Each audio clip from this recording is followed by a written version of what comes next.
ఇందాకే నాగేంద్ర గారు చెప్పినట్లుగా కేంద్ర ప్రభుత్వం ప్రతి సంవత్సరం కూడా బడ్జెట్ ప్రవేశపెట్టడం అనేది ఆనవాయితీగా జరుగుతున్నటువంటి విషయం.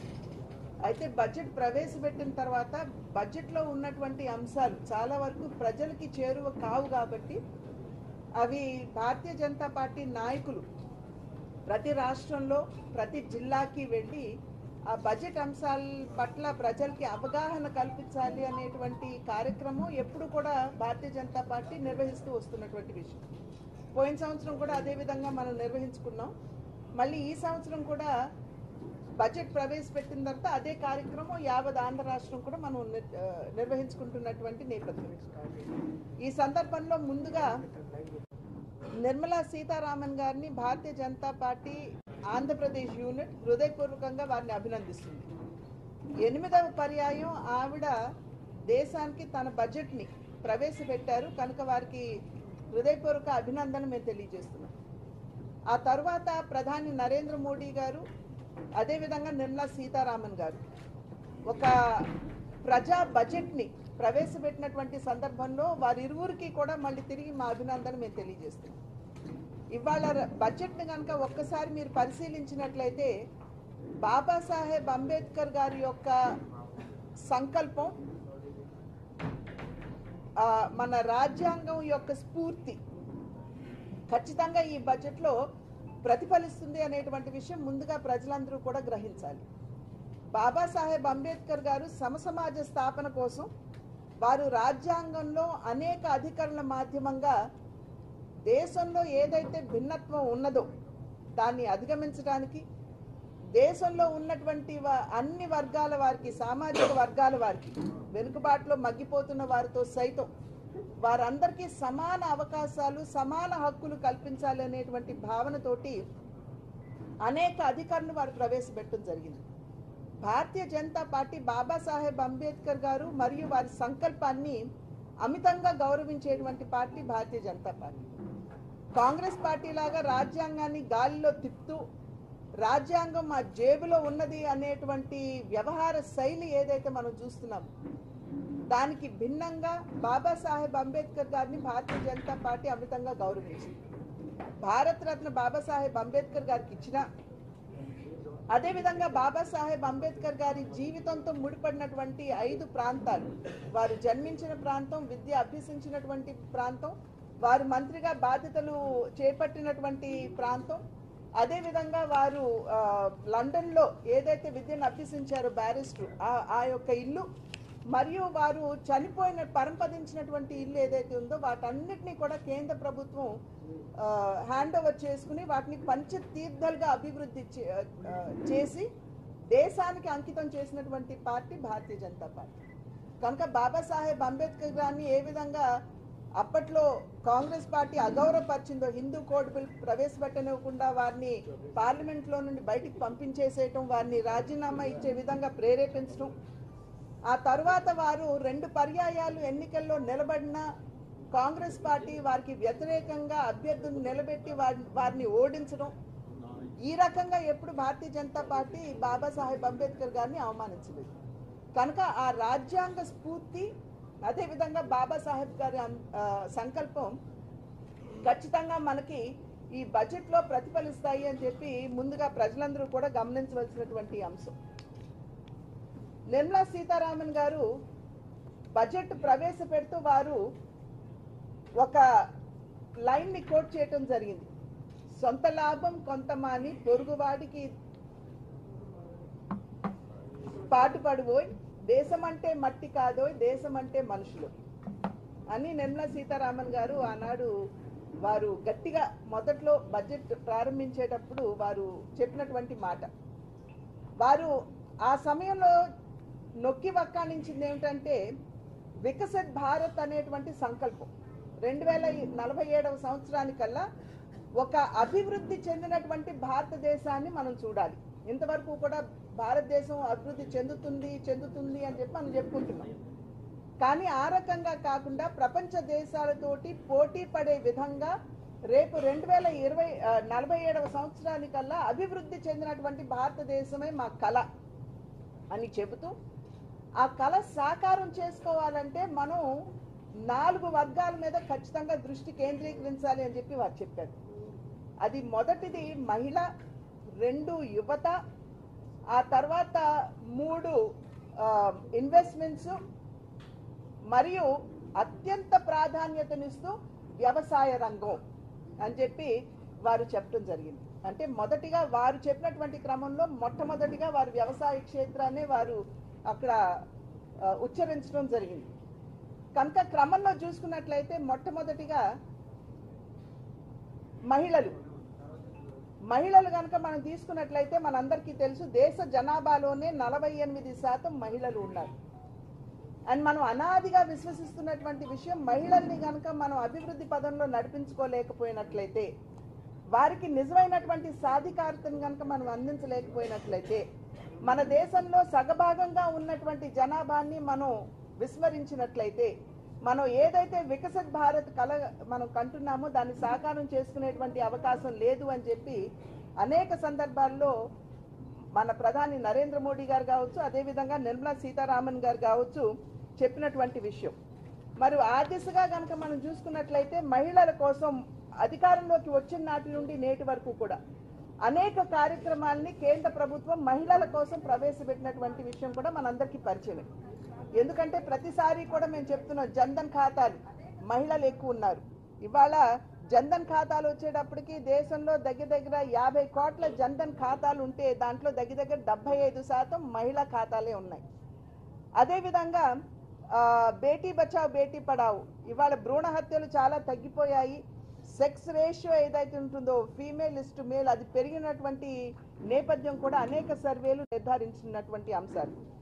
అదేవిధంగా వారు ఇవాళ మహిళలకి చూసినట్లయితే మహిళలకి కేటాయింపులు 2013-14 సంవత్సరాల కాలంలో 20,440 కోట్ల రూపాయలు కేటాయించడం జరిగింది.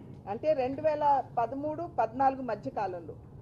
కానీ ఇవాళ కనుక మనం చూసుకున్నట్లయితే 26,890 కోట్లు, అంటే దగ్గర 35-36% పెరుగుదల మనం కేటాయింపుల్లో చూస్తున్నటువంటి విషయం.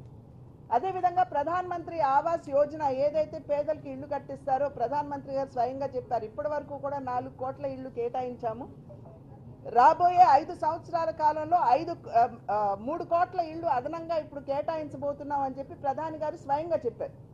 అదే మాట నిర్మలా సీతారామన్ గారు బడ్జెట్లో కూడా చెప్పడం జరిగింది, రాబోయే 5 సంవత్సరాల కాలంలో మేము పేదల కోసం 3 కోట్ల ఇళ్లని ఇప్పుడు కేటాయించబోతున్నాం అని చెప్పి వారు చెప్పారు. అయితే ఇంతకు ముందు కేటాయించినటువంటి 4 కోట్ల ఇళ్లలో కనుక మనం చూసుకున్నట్లయితే దగ్గర 74% ఇళ్లు మహిళల పేరున ఉన్నటువంటి విషయాన్ని ఇక్కడ మనం గమనించాలి. అదేవిధంగా స్టార్టప్ ఇండియా అనేటువంటి కార్యక్రమం కూడా అది ప్రధానంగా ఔత్సాహికులైనటువంటి పారిశ్రామికవేత్తని తీర్చిదిద్దాలి అని చెప్పి భావించినప్పటికీ కూడా ఇవాళ 73,151 స్టార్టప్ల్లో మహిళలు వారు ఐదర్ స్టార్టప్ని లీడ్ చేస్తున్నారు లేదా డైరెక్టర్లుగా ఉన్నారు. అంటే గ్లాస్ సీలింగ్ అని ఏదైతే అనుకుంటున్నామో దాన్ని ఇవాళ అధిగమించేటువంటి పరిస్థితి మనం చూస్తున్నాం.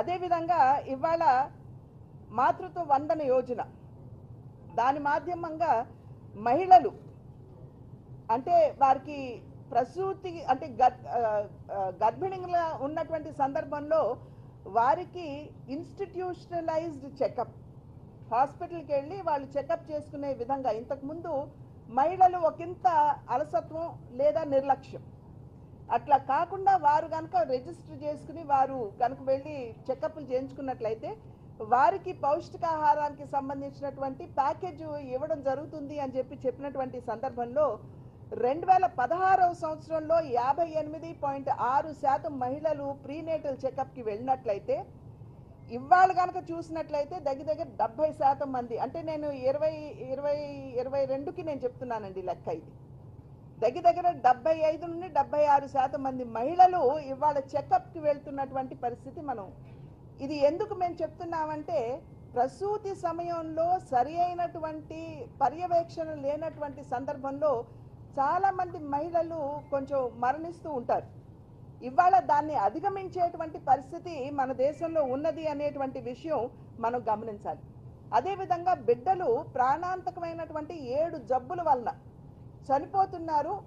వాటికి కావాల్సినటువంటి వ్యాక్సినేషన్స్ అతి ఖరీదైనవి కాబట్టి అది ఉచితంగానే బిడ్డలకి ఇంద్రధనుష్ కార్యక్రమం కింద కేంద్ర ప్రభుత్వం ఇస్తుంది. కేంద్ర ప్రభుత్వం 2016వ సంవత్సరంలో 62% మంది బిడ్డలకి ఈ యొక్క ఇంద్రధనుష్ వ్యాక్సినేషన్స్ ఇస్తే ఇవాళ 76.4% బిడ్డలకి మనం ఈ వ్యాక్సినేషన్ని ఉచితంగానే దేశవ్యాప్తంగా కేంద్ర ప్రభుత్వం ఇస్తున్నటువంటి విషయం మీ అందరి దృష్టికి నేను తీసుకొస్తున్నాను. దీని మాధ్యమంగా ఇన్ఫెంట్ మోర్టాలిటీ రేట్ అంటే బిడ్డలు చనిపోతున్నటువంటి శాతం ఏదైతే ఉందో 2016లో 40.17% ఉన్నట్లయితే ఇవాళ రోజున అది గణనీయంగా తగ్గి 35%కి వచ్చినటువంటి విషయం మీ మాధ్యమంగా నేను ప్రజలందరికీ కూడా తెలియజేసినటువంటి విషయం. అదేవిధంగా మహిళల్ని లక్పతి దీదీలు మన దేశంలో 91 లక్షల సెల్ఫ్ హెల్ప్ గ్రూప్స్ ఉన్నాయి, స్వయం సమూహ సంఘాలు ఉన్నాయి. వాటింటిలో 10 కోట్ల మంది మహిళలు సభ్యులుగా ఉన్నారు. వారికి సాధారణంగా ఇంతకు ముందు 2 లక్షల మేరకు ఒక గ్రూప్కి లోన్ వచ్చేది. ఆ వచ్చినటువంటి లోన్ని ఆ 10 మంది మహిళలు 20,000 తీసుకున్నట్లయితే వారు ఏదో ఇంటికి కావాల్సింది వారు ఖర్చు పెట్టుకునేవారు. కానీ నరేంద్ర మోడీ గారి లక్ష్యం అది కాదు. వీరిని పారిశ్రామికవేత్తలుగా లేదా వ్యాపారస్తులుగా వీరిని తీర్చిదిద్దాలి అనేటువంటి లక్ష్యంతో 2 లక్షల లోన్ ఏదైతే వస్తుందో దాన్ని 20 లక్షలకి పెంచినటువంటి ఘనత మరి ఎన్డీఏ కూటమి ప్రభుత్వానికే దక్కుతుందని చెప్పి తెలియజేస్తున్నాను. దానివల్ల ప్రతి ఒక్క మహిళకి 2 లక్షలు వచ్చేటువంటి అవకాశం ఉంటుంది. ఆ 2 లక్షలు కూడా ఇవాళ మహిళ పెట్టుబడిగా పెట్టి తను చిన్న వ్యాపారం చేసుకున్న ఒక చిన్న ఎంఎస్ఎంఈ పెట్టుకున్న లక్పతి దీదీగా పరిణితి చెందేటువంటి అవకాశం ఉంటుందనేటువంటి విషయం మీ మాధ్యమంగా తెలియజేస్తున్నాను. దీనికి తోడు డ్రోన్ దీదీ ఇవాళ పంట పొలాల్లో మన ఎరువులు కావచ్చు లేదా పురుగుల మందులు కావచ్చు పిచికారీకి సాధారణంగా పురుషులు చేస్తూ ఉంటారు. కానీ మహిళలకి అవకాశం కల్పిస్తూ డ్రోన్ ఒక్కొక్క డ్రోన్ 10 లక్షలు అయితే 2 లక్షల రూపాయలు మహిళ కనుక పెట్టుబడి పెట్టుకున్నట్లయితే 8 లక్షల సబ్సిడీ తోటి డ్రోన్లు అందించి వారి మాధ్యమంగా పిచికారీ చేయించేటువంటి ఒక చక్కటి కార్యక్రమం. దానివల్ల ఇందాక చెప్పినట్లుగా మహిళలకు కూడా రాబడి ఉంటుంది అనేటువంటి విషయం మనం ఇక్కడ గమనించాలి.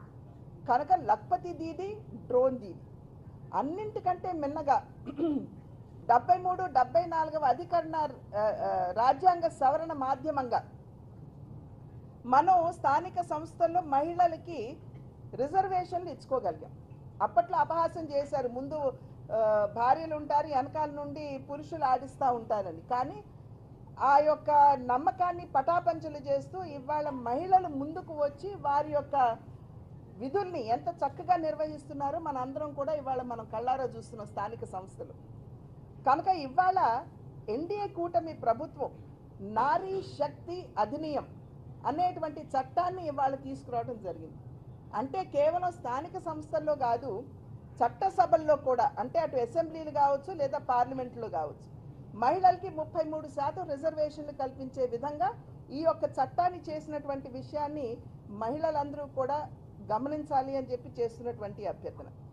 దానివలన వారిలో నిక్షిప్తంగా ఉన్నటువంటి నాయకత్వ లక్షణాలు ఏవైతే ఉంటాయో అవి వెలికి తీసుకుని వచ్చి చక్కటి నాయకురాళ్ళుగా తీర్చిదిద్దడానికి ఇవాళ ఈ యొక్క నిర్ణయం చేయటం జరిగింది అని చెప్పి మీ మాధ్యమంగా నేను తెలియజేసుకుంటున్నాను. అదేవిధంగా ఇందాక చెప్పాను, మహిళల తర్వాత యువత. ఇవాళ దేశ జనాభాలో 25% 35 సంవత్సరాల లోపు ఉన్నటువంటి వారు మన దేశంలో ఉన్నారు. అంటే ప్రొడక్టివ్ ఏజ్ గ్రూప్ అని ఏదైతే అనుకుంటామో మన దేశంలో మెండుగా ఉన్నారు. వారిని కనుక చక్కగా తీర్చిదిద్దినట్లయితే, వారికి సరి అయినటువంటి నైపుణ్యాభివృద్ధి కనుక అందించగలిగినట్లయితే మన దేశ అవసరాలని మాత్రమే కాకుండా ప్రపంచ అవసరాలని తీర్చగలిగినంత నైపుణ్యం తీర్చగలిగినంత మానవ వనరులు, యువ మానవ వనరులు మన దేశంలో ఉన్నారు. కనుక వారి మీద ఖచ్చితంగా ఇవాళ దృష్టి కేంద్రీకరించడం జరిగింది. అయితే అటువంటి తరాన్ని మనం తీర్చిదిద్దాలి అని అంటే పసి వయసులోనే, అంటే చిన్న వయసులోనే విలక్షణంగా ఆలోచించి సమాజం ఎదుర్కొనేటువంటి సమస్యలకి పరిష్కారం కనుగొనగలిగినటువంటి యువతని మనం తయారు చేసుకోవాలి. కనుక నరేంద్ర మోడీ గారు 50,000 అటల్ టింకరింగ్ ల్యాబ్స్ ఇవాళ స్కూళ్ళల్లో వాటి స్థాపన జరగబోతుంది. ఎందుకంటే వారికి విలక్షణంగా ఆలోచించడం, అనలిటిక్ మైండ్ డెవలప్ చేయటం, కొత్త కొత్త ఆవిష్కరణలు ఆ చిన్న వయసులోనే ఎలా చేయాలి అనేటువంటి ఒక ప్రేరణ, స్ఫూర్తి మన బిడ్డలు కలగజేయడానికి ఈ కార్యక్రమాన్ని చేపట్టడం జరిగింది. అదేవిధంగా దేశవ్యాప్తంగా కూడా ఇవాళ 2025వ సంవత్సరంలో 10,000 మెడికల్ సీట్స్ అదనంగా చేరువ చేయబోతుంది ఎన్డీఏ ప్రభుత్వం. మన అందరికీ తెలుసు, దేశంలో doctor is to patient ratio కనుక మనం తీసుకున్నట్లయితే చాలా ఆందోళనకరమైనటువంటి పరిస్థితిలో మనం ఉన్నాం. అది మాత్రమే కాకుండా మెడికల్ ఎడ్యుకేషన్, వైద్య విద్య అనేది కేవలం ధనికులకి మాత్రమే కాకుండా మధ్య మరియు పేద తరగతి వారికి కూడా చేరువ చేయాలనేటువంటి ఆలోచనతోటి ఒక్క సంవత్సరం అంటే 2025వ సంవత్సరంలో దేశవ్యాప్తంగా కూడా 10,000 సీట్లని పెంచాలి అనే నిర్ణయం ఎన్డీఏ ప్రభుత్వం తీసుకోవడం జరిగింది. రాబోయే 5 సంవత్సరాల కాలంలో ఇది 75,000 సీట్లకి పెంచాలి అనేటువంటి నిర్ణయం చేయటం జరిగింది అని చెప్పి మీ మాధ్యమంగా నేను తెలియజేసుకుంటున్నటువంటి విషయం. ఇది రాబోయే 5 సంవత్సరాల కాలంలో. అదేవిధంగా మనం ఐఐటీస్, ఐఐఎంస్, ఎన్ఐటీస్ ఇవన్నీ కూడా మన దేశంలో ప్రత్యేకించి ఆంధ్ర రాష్ట్రంలో మనం స్థాపించుకోవడం జరిగింది. ఎందుకంటే విభజన సమయంలో తీసుకున్నటువంటి నిర్ణయం మాధ్యమంగా.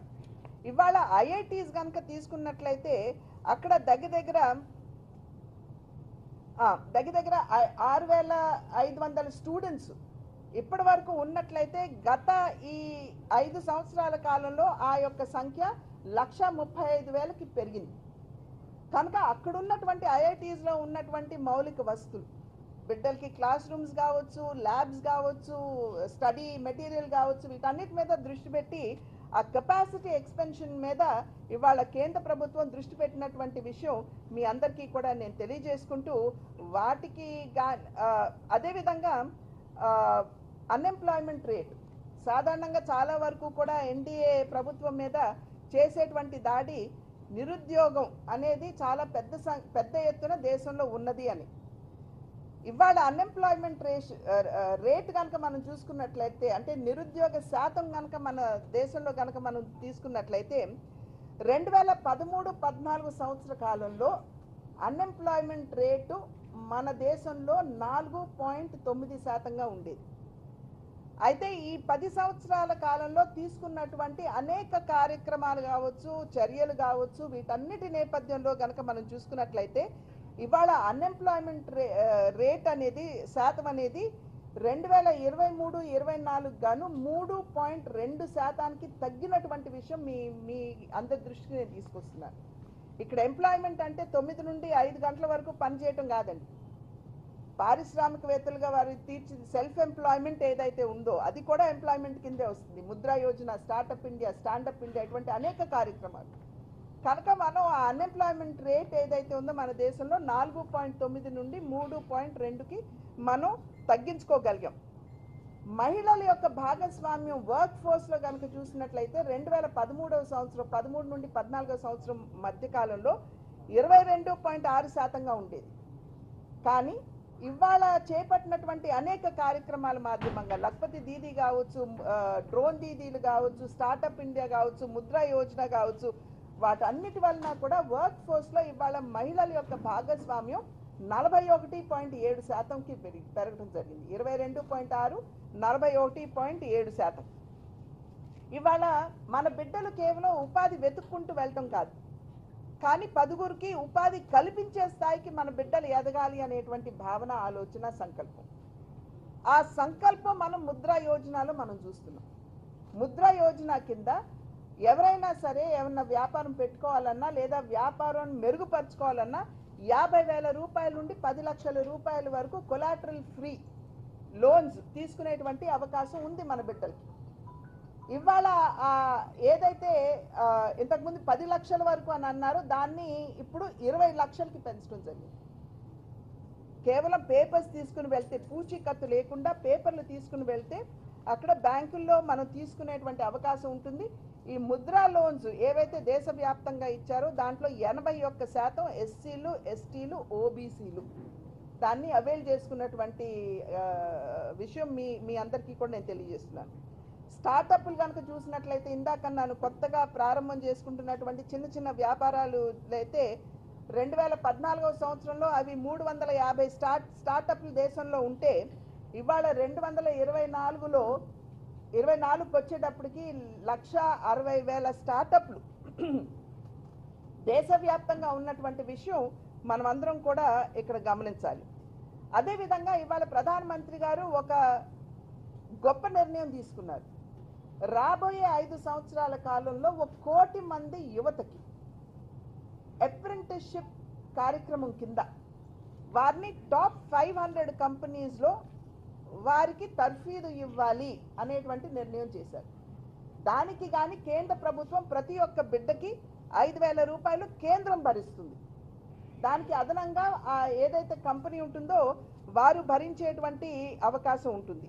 ఇవాళ 10,831 కోట్ల రూపాయలని కేంద్ర ప్రభుత్వం ఈ కార్యక్రమానికి వారు కేటాయించడం జరిగింది. దీనివల్ల ఏంటంటే అడ్వాన్స్ టెక్నాలజీస్ కావచ్చు, లేకపోతే ప్రపంచానికి ఏదైతే అవసరమో దాన్ని ఆ యొక్క అంశాల్లో మన బిడ్డలు ట్రైనింగ్ అయ్యేటువంటి తర్ఫీదు అయ్యేటువంటి అవకాశం ఉంటుంది. కనుక ఆ రకంగా వారు ఈ ప్రధాన్ మంత్రి ఇంటర్న్షిప్ కార్యక్రమం వారు ప్రవేశపెట్టడం జరిగింది. అదేవిధంగా ఖేలో ఇండియా, ఇవాళ ఒక ఆరోగ్యవంతమైనటువంటి భారత సమాజాన్ని చూడాలి అంటే మన బిడ్డలు ఇవాళ ఆరోగ్యవంతంగా ఉండాలి భావితరం. ఖేలో ఇండియా స్పోర్ట్స్కి గాను 1,000 కోట్ల రూపాయలని కేటాయించి దగ్గర 23,082 మంది అథ్లీట్స్ని కేంద్ర ప్రభుత్వం ఇవాళ తన సంపూర్ణమైనటువంటి సహకారాన్ని అందిస్తుంది. అది మనకు వచ్చేటువంటి మెడల్స్లో కూడా మనం చూస్తున్నాం. ఏ విధంగా ఇంతకు ముందు కంటే ఇంకా చేయవలసిన పని చాలా ఉంది, కానీ ఇంతకు ముందు కంటే కూడా మెడల్స్ గణనీయంగా మన దేశానికి వస్తున్నటువంటి విషయం మనం అందరం కూడా గమనిస్తున్నాం. ఐఐటీస్ 2014వ సంవత్సరంలో 16 ఉంటే ఇవాళ దేశంలో 23 ఉన్నాయి. అదేవిధంగా ఎయిమ్స్ 7 ఉంటే 2014వ సంవత్సరంలో ఇవాళ రోజున 20 ఎయిమ్స్ ఉన్నాయి దేశవ్యాప్తంగా.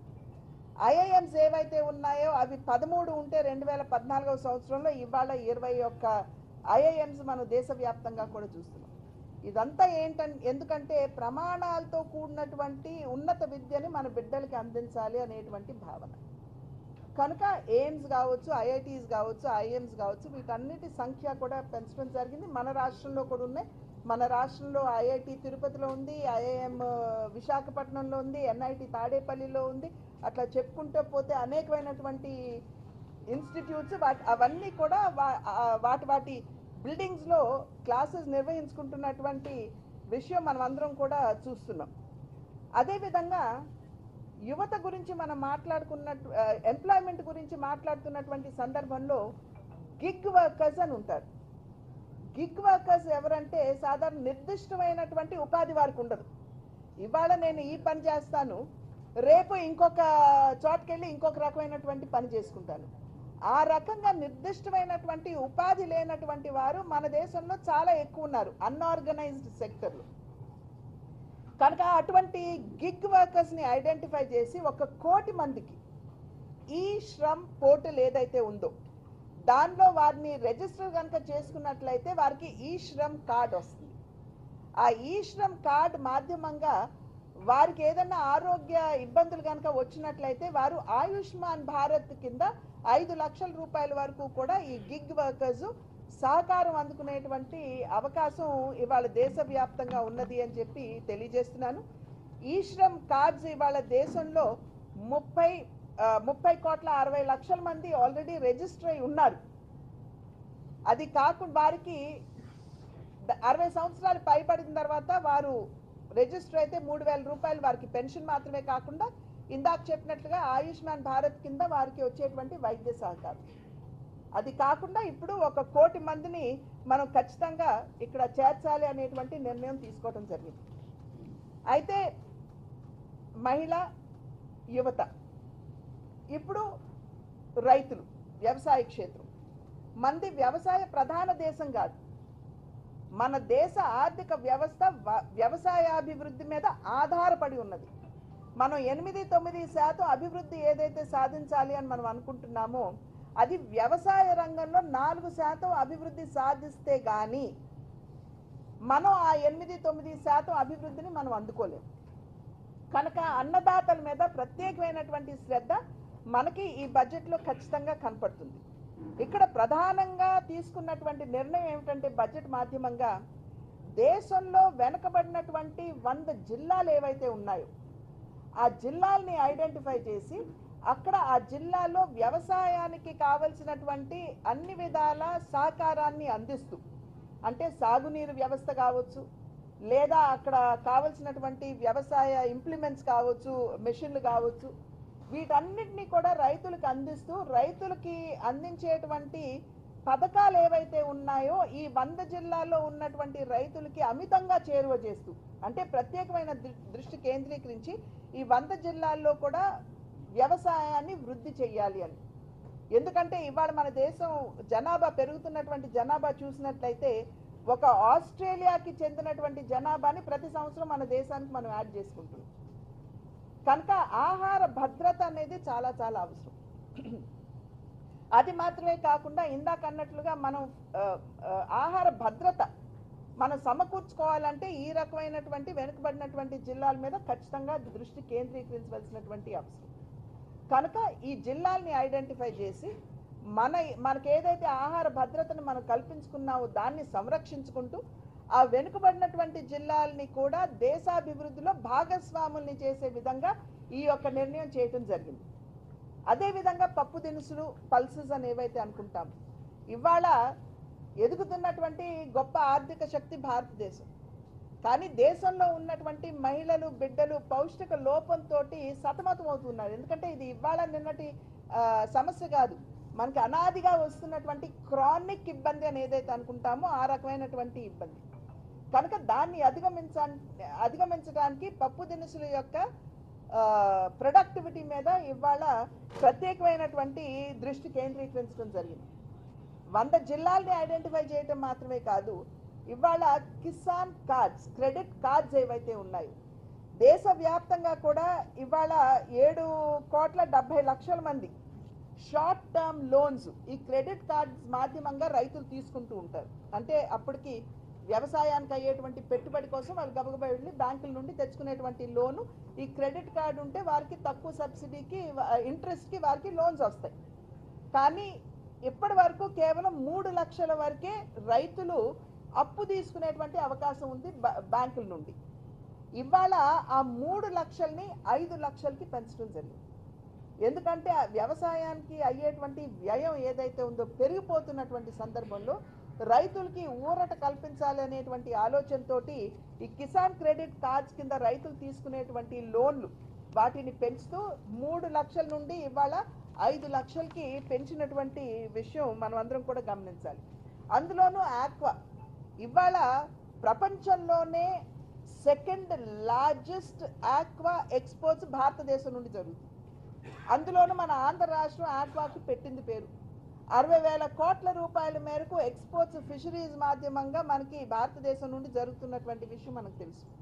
కనుక ఇవాళ ఆ ఫిష్ ఫీడ్కి అయ్యేటువంటి ఫిష్ పేస్ట్ ఏదైతే ఉందో దాని మీద బీసీడీ తగ్గించడం జరిగింది. ఎందుకంటే కొంచెం అందుబాటు ధరల్లోకి ఇవన్నీ వస్తాయని, దాని మాధ్యమంగా ఆక్వాకల్చర్ కూడా డెవలప్ అయ్యేటువంటి అవకాశం ఉంది.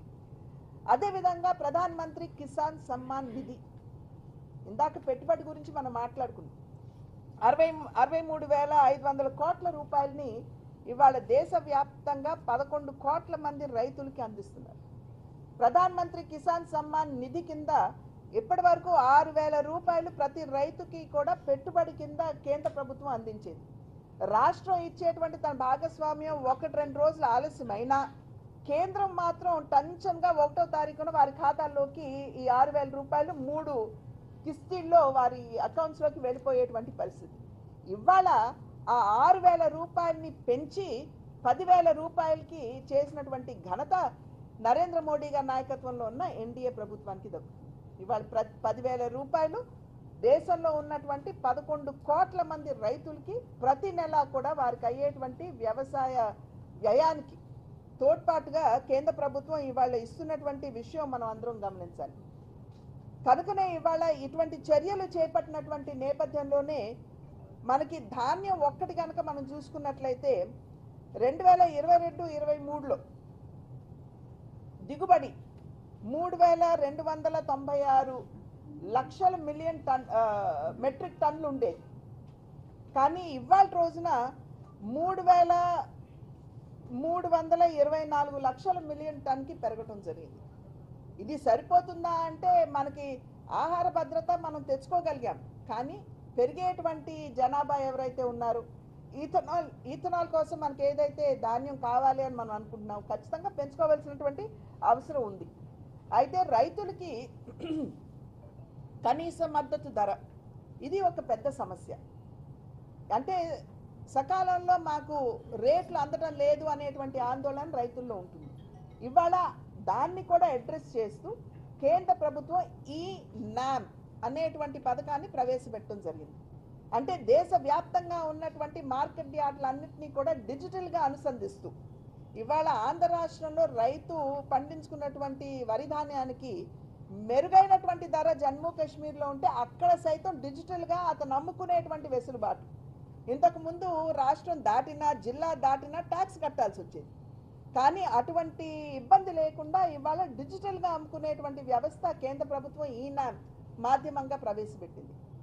దాని కింద దేశవ్యాప్తంగా 1389 మార్కెట్ యార్డ్ని ఇవాళ డిజిటల్గా అనుసంధించడం జరిగింది.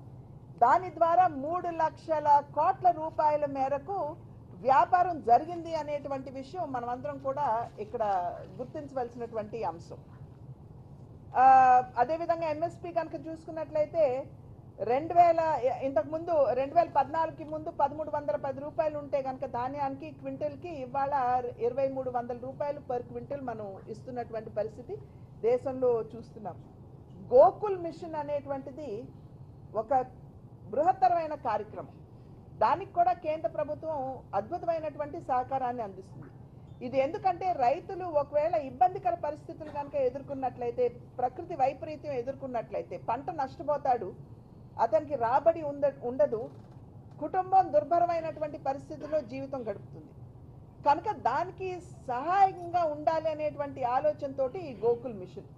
అంటే ఇంట్లో కనుక పాడి పశువుల్ని పెంచుకున్నట్లయితే ఒకవేళ మనకి ప్రకృతి వైపరీత్యం వల్ల ఈ యొక్క వ్యవసాయోత్పత్తులు దెబ్బతిన్నా ఇంట్లో ఉన్నటువంటి ఈ పాలు ఏదైతే ఉంటుందో, పాడి ఏదైతే ఉంటుందో దాన్ని మనం అమ్ముకుని కుటుంబానికి సహాయంగా మనం ఉండేటువంటి ఒక చక్కటి కార్యక్రమం ఇది. దాని కింద కనుక మనం చూసుకున్నట్లయితే 2013-14 సంవత్సరానికి గాను 146 మిలియన్ మెట్రిక్ టన్నుల పాల ఉత్పత్తి జరిగితే ఇవాళ రోజున 231 మిలియన్ మెట్రిక్ టన్నుల పాల ఉత్పత్తి ఇవాళ జరుగుతున్నటువంటి విషయం మనం ఇక్కడ గమనించాలి. ఇది అద్భుతమైనటువంటి కార్యక్రమం. దీని మాధ్యమంగా దేశీ పాడి ఏదైతే ఉంటుందో ఆ ఆవుల్ని మనం ఇక్కడ ఉపయోగించుకుంటాం. సాధారణంగా జెర్సీ ఆవులని ఇవన్నీ బయట నుండి తెచ్చుకోవడం జరుగుతుంది. అవి వచ్చిన తర్వాత ఇక్కడ ఉన్నటువంటి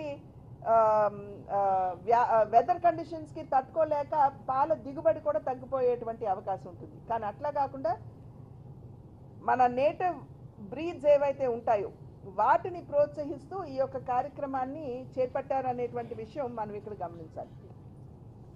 అదేవిధంగా పెట్టుబడికి చివరికి వద్దాము. కానీ సాధారణంగా ఒక వర్గం వారు, ఒక తరగతి వారు కొంచెం దేశంలో ఆందోళన ఎప్పుడు చెందుతూ ఉంటారు. అది మధ్య తరగతికి చెందినటువంటి వారు. సాధారణంగా పైన ఉన్నటువంటి వారికి ఏదో ట్యాక్స్లని రిలీఫ్లని ఏదోటి వారు పుచ్చుకుంటూ ఉంటారు.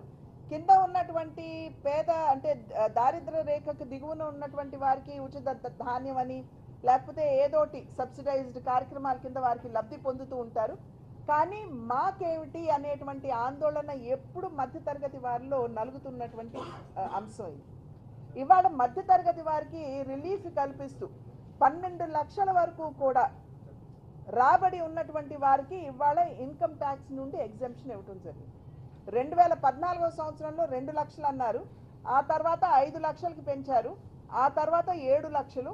కానీ ఇవాళ 12 లక్షల వరకు కూడా రిలీఫ్ ఇచ్చేటువంటి పరిస్థితి ఇవాళ మన దేశంలో మనం చూస్తున్నాం. దీనివల్ల ఏంటంటే మధ్యతరగతి వారికి కొంచెం ఊపిరి సలుపుకునేటువంటి అవకాశం మాత్రమే కాకుండా చేతిలో కొంచెం డబ్బు ఉంటుంది కాబట్టి దాన్ని తిరిగి వెచ్చించేటువంటి అవకాశం వారికి ఉంటుంది. దాని యొక్క ప్రభావం, మంచి ప్రభావం ఇవాళ మన ఆర్థిక వ్యవస్థ మీద ఉంటుంది. కనుక ఇట్ ఈస్ అ సర్కిల్. దాన్ని దృష్టిలో పెట్టుకుని ఇవాళ ఇటువంటి బృహత్తరమైనటువంటి నిర్ణయాన్ని, గొప్ప నిర్ణయాన్ని వారికి ఊరట కల్పించడం, దేశ ఆర్థిక వ్యవస్థకి ఊతం ఇచ్చేటువంటి నిర్ణయం ఇది. ఆ రకంగా ఇవాళ నిర్ణయం చేయటం జరిగింది. అది మాత్రమే కాకుండా స్వామి అనేటువంటి ఒక కార్యక్రమం గడిచిన కాలంలో మధ్యతరగతి వారికి దగ్గర 50,000 ఇళ్లని నిర్మాణం చేసి దేశవ్యాప్తంగా ఇవ్వడం జరిగింది. కానీ ఇవాళ కేంద్ర ప్రభుత్వం తీసుకున్నటువంటి నిర్ణయం 1,00,000 ఇళ్ల నిర్మాణం స్వామి కార్యక్రమం కింద మనం తీసుకుని రాబోయే 1 సంవత్సర కాలంలోనే 40,000 ఇళ్లని మధ్యతరగతి వారికి కట్టించి ఇవ్వాలి అనేటువంటి ఒక ఆలోచన. దీనివల్ల ఏమిటంటే ఇళ్ళు కూడా సరసమైనటువంటి ధరలకి మధ్యతరగతి వారికి చేరువ అవుతుంది అనేటువంటి విషయం మనం ఇక్కడ ఖచ్చితంగా చూడాలి. అదేవిధంగా వైద్యానికి, మందులకి అయ్యేటువంటి వ్యయం చాలా ఎక్కువ. దాన్ని దృష్టిలో పెట్టుకునే ఇంతకు ముందే జన్ ఔషధి అనేటువంటి కార్యక్రమాన్ని దేశంలో నరేంద్ర మోడీ గారు తీసుకుని వచ్చారు. 100 రూపాయలు అయ్యేటువంటి యాంటీబయాటిక్ టాబ్లెట్ జన్ ఔషధి కేంద్రాలకు వెళ్తే మనకి 20 రూపాయలకే దక్కేటువంటి పరిస్థితి మనం జన్ ఔషధి కేంద్రాలు, ఇది చాలా రిలీఫ్ ఇస్తుందండి మధ్యతరగతి వారికి. కానీ అది మాత్రమే కాకుండా ఇవాళ ప్రాణాంతకమైనటువంటి 36 వ్యాధులు ఏవైతే ఉన్నాయో వాటికి కావలసినటువంటి మందులకు కూడా బేసిక్ కస్టమ్స్ డ్యూటీ తగ్గించి ఆ మందుల్ని సైతం మధ్యతరగతి వారికి, పేదవారికి చేరువ చేయాలి అని చెప్పి ఈ బడ్జెట్లో నిర్ణయం చేయడం జరిగింది. దీనికి తోడు క్యాన్సర్కి, ఇవాళ క్యాన్సర్ పేషెంట్లు పెరిగిపోతున్నటువంటి విషయం మనం అందరం గమనిస్తున్నాం, చూస్తున్నాం కూడా. కనుక ఇవాళ క్యాన్సర్ డ్రగ్స్ మీద కూడా డ్యూటీని తగ్గించి ఇవాళ క్యాన్సర్ మందుల్ని కూడా పేదలకి, మధ్యతరగతి వారికి చేరువ చేసేటువంటి అంశం ఇది. దీనికి తోడు డే కేర్ క్యాన్సర్ సెంటర్స్.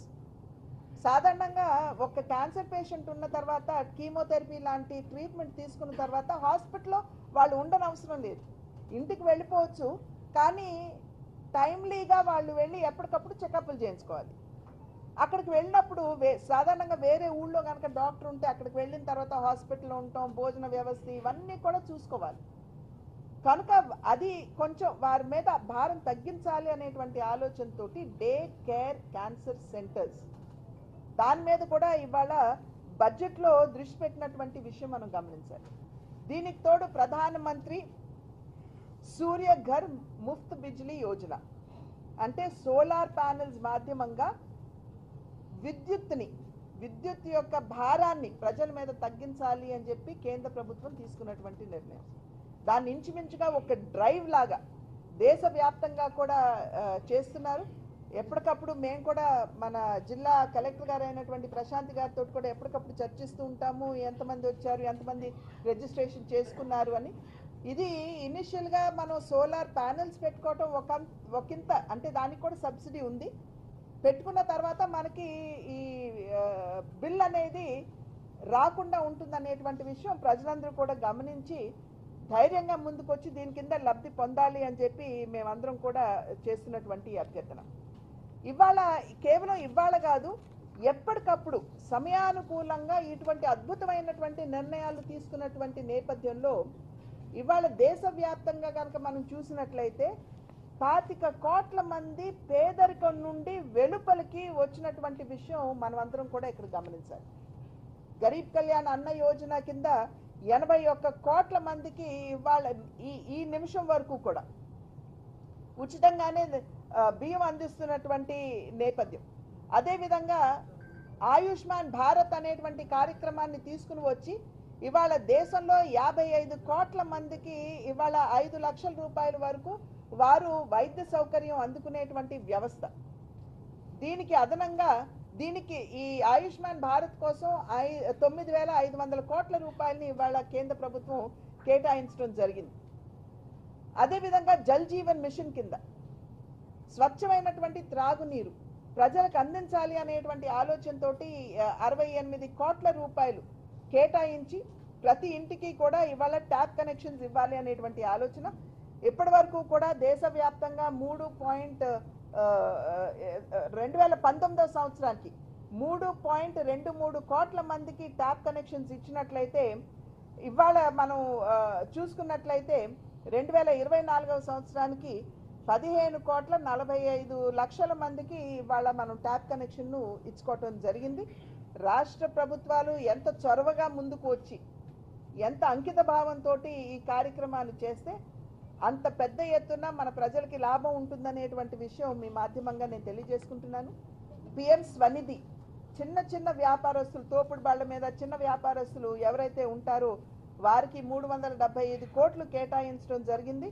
68 లక్షల మంది ఇవాళ చిన్న చిన్న వ్యాపారస్తులు దీని మాధ్యమంగా లబ్ధి పొందారు. విశ్వకర్మ అనేటువంటి ఒక బృహత్తరమైనటువంటి కార్యక్రమం. దీని మాధ్యమంగా చేతి వృత్తుల మీద ఆధారపడి జీవించేటువంటి వారు 25 కళల్ని గుర్తించడం జరిగింది. ఆ హస్తకళల్లో ఉన్నటువంటి వారికి తర్ఫీదు ఇస్తూ, ట్రైనింగ్ ఇస్తూ, వారికి లోన్లు అందిస్తూ, అప్రెంటిస్షిప్ కాలంలో వారికి 15,000 రూపాయల వరకు కిట్లను అందిస్తూ వారి యొక్క వ్యాపారాల్ని మెరుగుపరచుకోవడం, వారి యొక్క వృత్తిని మెరుగుపరచుకోవడానికి వారికి ఈ కార్యక్రమాన్ని చాలా ప్రతిష్టాత్మకంగా ప్రధాని నరేంద్ర మోడీ గారు తీసుకుని వచ్చారు.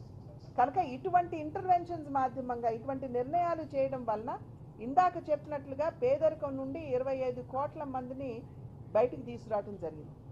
అది మాత్రమే కాకుండా మీరు ఒక్కసారి ఇందాక నేను చెప్పినటువంటి అన్ని విషయాలు కనుక మీరు చూసినట్లయితే సమాజంలో ఉన్నటువంటి అన్ని వర్గాల వారికి న్యాయం చేకూర్చే దిశగా ఈ యొక్క కేంద్ర బడ్జెట్ ఉన్నది అనేటువంటి విషయం మనం ఇక్కడ గమనించాలి.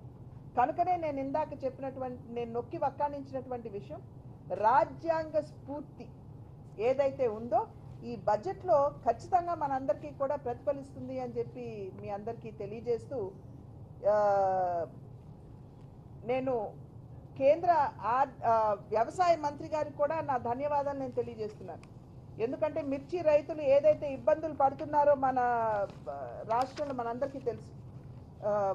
ఘోరంగా ధరలు పడిపోయినటువంటి నేపథ్యంలో మార్కెట్ ఇంటర్వెన్షన్ స్కీమ్ మాధ్యమంగా, MIS మాధ్యమంగా ఇవాళ క్వింటల్కి 11,400 చిల్లర రూపాయలు సహాయం అందించడానికి కేంద్ర ప్రభుత్వం ముందుకొచ్చినటువంటి విషయం. కనుక నేను కేంద్ర వ్యవసాయ శాఖ మంత్రి గారికి నేను ధన్యవాదాలు తెలియజేస్తున్నాను. అదేవిధంగా నేను నితిన్ గడ్కరీ గారు, రోడ్ల మంత్రి, వారికి కూడా నేను నా ధన్యవాదాలు తెలియజేస్తున్నాను. ఎందుకంటే దివాన్ చెరు మరియు ఈ గ్యామిన్ బ్రిడ్జ్, దానికి సంబంధించినటువంటి బ్రిడ్జిలు కావాలి అని చెప్పి రాసిన వెంటనే అట్లా ఎంతో సమయం పట్టలేదు. వెంటనే వారు స్పందించారు. పార్లమెంట్ ఉన్నటువంటి సందర్భంలో పిలిచారు, నాతో మాట్లాడారు, వెంటనే ఆఫీసర్స్కి తెలియజేశారు. ఇవాళ ఒకే ఎలివేటెడ్ రోడ్ మనకి గ్యామిన్ నుండి దివాన్ చెరువు వరకు వచ్చేటువంటి అవకాశం. నేను ఒక రకంగా రాజమండ్రి నన్ను ఆశీర్వదించినటువంటి సందర్భంలో నా వంతు కృతజ్ఞతా భావంగా నేను చేపట్టినటువంటి పనికి సహకారాన్ని అందించిన నితిన్ గడ్కరీ గారికి ధన్యవాదాలు తెలుపుతున్నాను. అదేవిధంగా ఇవాళ మన రైల్వే స్టేషన్ యొక్క పునరుద్ధరణకి 4 రైల్వే స్టేషన్స్ గుర్తించడం జరిగింది. విశాఖ, నెల్లూరు, తిరుపతి మరియు రాజమండ్రి.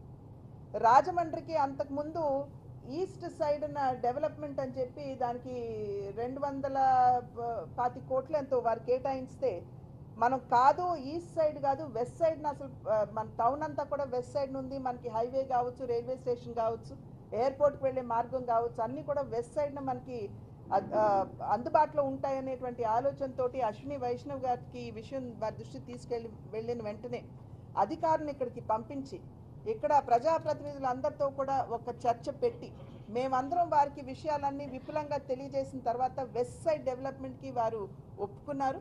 నిన్న మొన్నటి వరకు రైల్వే బోర్డు అంగీకరిస్తుంది, ఈస్ట్ సైడ్ సారీ అక్కడ ఒప్పుకుంటారో లేదో అనేటువంటి ఆందోళన మాకు ఉన్నప్పుడు రైల్వే బోర్డు చైర్మన్ని కలవటం, 271 కోట్ల రూపాయలతోటి వారు దానికి కూడా మంజూరు చేయడం జరిగింది.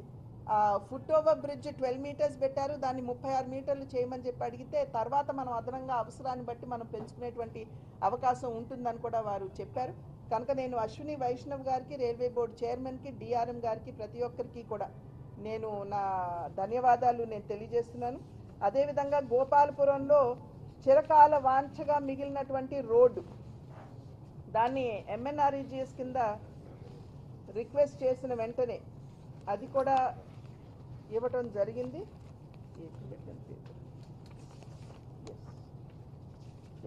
ఎర్నగూడెం వరకు రోడ్ ఏదైతే ఉందో చాలా అధ్వాన పరిస్థితిలో ఉన్నప్పుడు వారిని రిక్వెస్ట్ చేస్తే దానికి కూడా అంగీకరించారు. అందరికీ కూడా పేరు పేరున నా ధన్యవాదాలు తెలియజేస్తూ ఈ మాధ్యమంగా ప్రజల్లో అవగాహన కల్పించే కార్యక్రమానికి మీరందరూ సహకారం అందిస్తున్నారు. మీ అందరికీ కూడా నా ధన్యవాదాలు. కేంద్రం వ్యవసాయ రంగాన్ని అనుబంధ రంగాలతో పాటు యువతను పారిశ్రామిక రంగంలో ప్రోత్సహించేందుకు national livestock mission national livestock mission దాంట్లో 50% కేంద్ర సబ్సిడీ 50% రైతులు దాంట్లో 40% వచ్చి బ్యాంక్ ఇవ్వాలి 10% వచ్చి లబ్ధిదారు పెట్టుకుంటారు. దీనికోసం కేంద్రం చాలా ప్రతిష్టంగా తీసుకుంది. ఇప్పుడు దాకా మన రాష్ట్రంలో 43 రైతులు శిక్షణ వచ్చింది. ఒక్క రైతుకు కూడా ఇప్పుడు లోన్ శాంక్షన్ అవ్వలేదు. లోన్స్కి సంబంధించినటువంటి ఇబ్బంది ఇక్కడ ఉన్నటువంటి వారు నా దృష్టి తీసుకొచ్చారు. కేవలం దీంట్లో కాదు, ముద్రాలో కూడా కొన్ని బ్యాంక్స్లు సంబంధం లేనటువంటి ప్రశ్నలు వేస్తున్నారు అని చెప్పి తెలియజేయడం జరిగింది. త్వరలో వారితోటి బ్యాంకర్స్ తోటి ఒక మీటింగ్ పెట్టుకోవడానికి మేమందరం కూడా నిర్ణయించామండి. దీన్ని సాల్వ్ చేయడానికి మా వంతు కృషి మేము చేస్తాం. క్యాన్సర్ కేసులు ఎక్కువ వస్తున్నాయి. ఇక్కడ మురళీమోహన్ గారు ఎంపీ నిధుల నుంచి ఒక క్యాన్సర్ నిర్ధారణాన్ని వెహికల్ తీసుకొచ్చింది, మొబైల్ వెహికల్. అది వినియోగించట్లేదు, అలా పక్కన పాడేసి ఉన్నది. లేదండి, ఆల్రెడీ ఇప్పుడు అంటే యాజ్ అన్ ఎంపీ నేను కూడా ఆ రకమైనటువంటి మొబైల్ వ్యాన్స్ కేవలం అంటే పెరుగుతున్నటువంటి ఇన్సిడెన్సెస్ పెరుగుతున్నటువంటి నేపథ్యంలో క్యాన్సర్ వ్యాన్స్, స్క్రీనింగ్ వ్యాన్స్ తీసుకురావాలనేటువంటి ఆలోచన చేస్తున్నాము. దానికి ప్రతి నియోజకవర్గానికి కూడా ఒక వ్యాన్ కేటాయించాలని నిర్ణయించడం జరిగింది. మీరు చెప్పినటువంటి మురళీమోహన్ గారు ఏదైతే వ్యాన్ తీసుకుని వచ్చారో దానికి కూడా చిన్న కొంచెం రిపేర్స్ ఉన్నట్టున్నాయి. అవన్నీ వాటి మీద దృష్టి పెట్టడం జరిగింది. అవన్నీ కలుపుకునే మేము ఈ కార్యక్రమాన్ని చేపట్టాము. అది దానికి కూడా మేము ఎప్పుడైతే ఈ వ్యాన్స్ని తీసుకుని వస్తామో ఇది స్క్రీనింగ్ వర్కేనండి, ట్రీట్మెంట్ ఇవ్వరు. ఇక్కడ స్క్రీనింగ్ వర్కే చేస్తారు. సాధారణంగా ఎక్కువగా ఏమిటంటే వెజైనల్ క్యాన్సర్ కావచ్చు లేదా మనకి బ్రెస్ట్ క్యాన్సర్ కావచ్చు, దీని మీద దృష్టి కేంద్రీకరించడం జరుగుతుంది. ఎందుకంటే ఇన్సిడెన్సెస్ పెరుగుతున్నాయి కాబట్టి వాటికి కావాల్సినటువంటి సిబ్బంది అంటే ఒక డ్రైవర్ కావచ్చు లేకపోతే ఒక ల్యాబ్ టెక్నీషియన్ కావచ్చు, అంతవరకు సహాయం అంటే దానికి కావాల్సినటువంటి కార్పస్ ఫండ్ ఇప్పుడు ఒక రకంగా చెప్పాలంటే ఆ విషయం మీద కొంచెం మీమాంస పడుతున్నాము. అది త్వరలో సాల్వ్ అయ్యేటువంటి అవకాశం.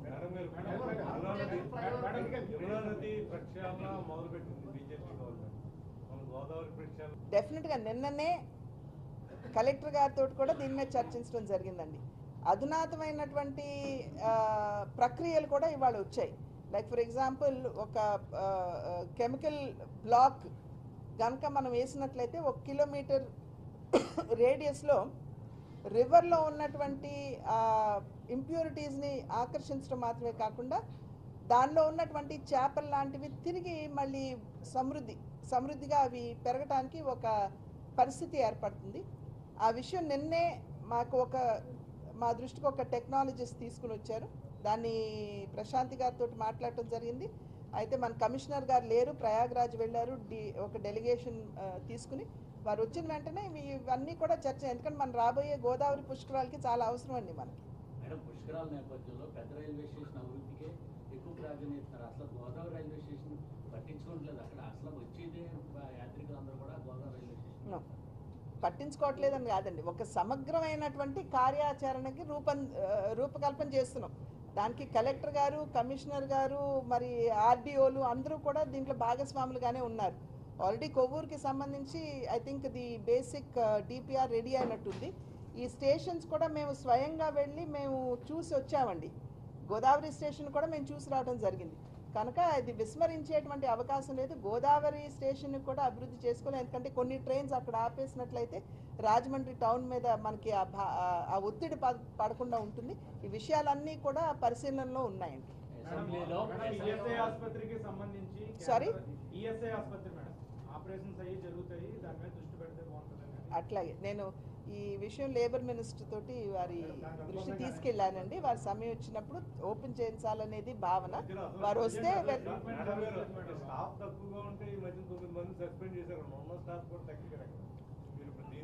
డెఫినెట్ గా we will take it to his notice.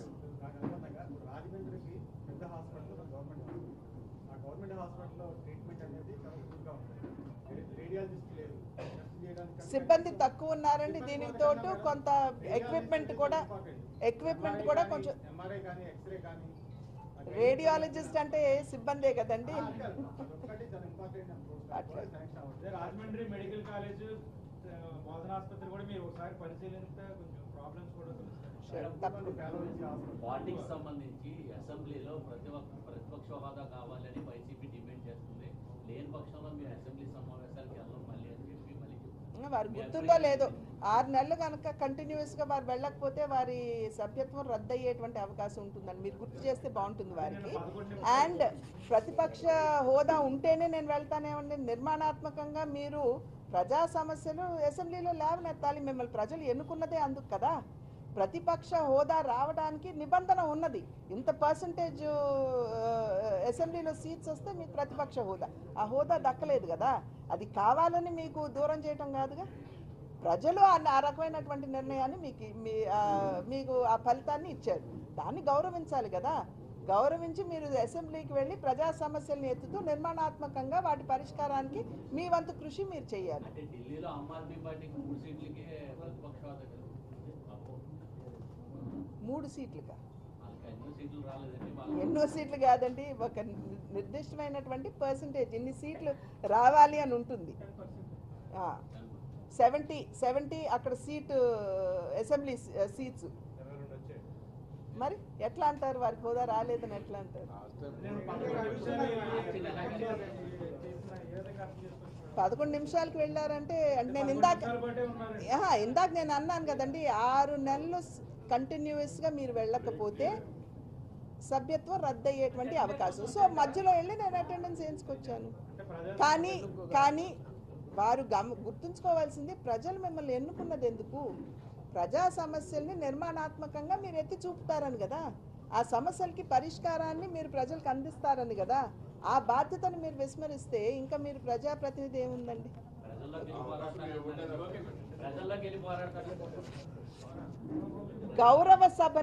కౌరవ సభగా మార్చింది ఎవరండి? అప్పట్లో ప్రతిపక్షంలో ఉన్నటువంటి నాయకులు మాట్లాడటానికి లేచి నిలబడితే వారు మైకుల్ని కట్ చేసేవారు. బూతుల పురాణం అందుకుని వారిని అసలు మాట్లాడనిచ్చేవారు కాదు. వారిని ఏ రకంగా అవమానపరిచారో యావత్ ఆంధ్ర రాష్ట్రం చూసింది. కనుక ఇవాళ వాళ్ళు ఆ మాట అంటంలో న్యాయం లేదు.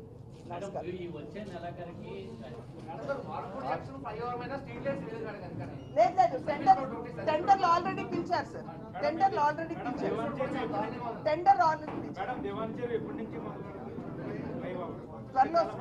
త్వరలో స్టార్ట్ అయిపోతుందండి. బట్ పుష్కరాలకి రెడీ.